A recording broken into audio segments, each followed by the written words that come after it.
4 years of war and 4 years of anti-war marches in Chicago. And I've been to every one of them. This year, on the 4th anniversary of the Iraq War, over 5,000 people from all communities came together to march on Michigan Avenue in Chicago. Demonstrators demanded an immediate end to the war and occupation. I'm John Groot for Chicago Independent Television. So I took my little camera and I went downtown, and this is what I got. We've covered the protests pretty much the same way for the last 4 years. This year, we decided to make a change, and we will take you behind the scenes to show you how this was all put together. Over 100 organizations helped put on the demonstration, and you really have to hand it to the March 20th Coalition for all the work they did.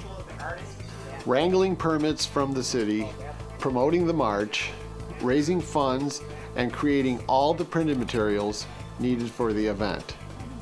The Coalition also participated in a media skills share workshop hosted by Labor Beat and Hammerhard Media Works. The goal was to produce a short video flyer promoting the protest that could be put on YouTube and other websites, including Chicago Indymedia.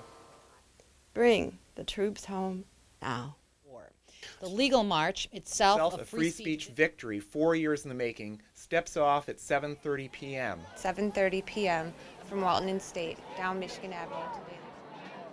The police presence wasn't as visible as in years past, but that doesn't mean they weren't there. We sent our super secret Indymedia night vision camera out to look for their staging area. Look at all the cops. I mean, really, this is a peace march. What, are they going to war? What are they afraid of? We're protesting for peace.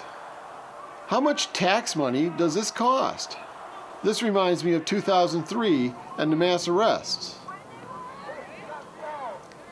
So enough with my ranting. Let's now hear from some of the activists who participated on March 20th.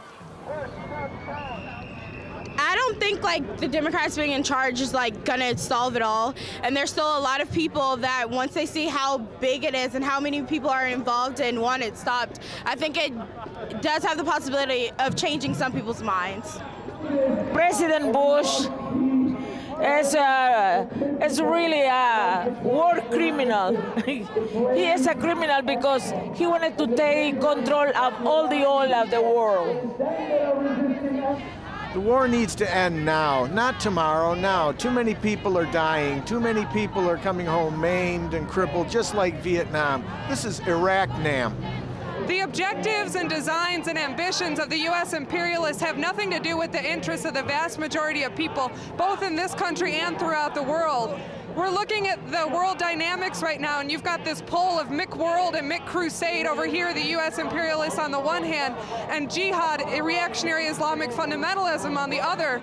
And that if you get behind either one of those poles, you end up actually strengthening both, and that we actually need to bring forward another way, that I think this is an important manifestation of what's happening, but we actually need to go forward and actually say, no, we're making our own alternative that's actually in our own interests.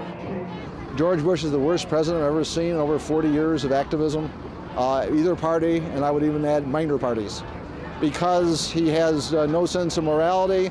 He doesn't believe in U.S. law, international law. Essentially, he's lawless. I think there's a part of him that might care for his family and those dear to him, but I don't think he really cares about this country or the people who live here or the rest of the world. But the Democrats aren't any better. They're not doing anything to bring about an end to the war. They're refusing to cut off funding. They're not setting a deadline, and the war will continue until the people mobilize to get it stopped.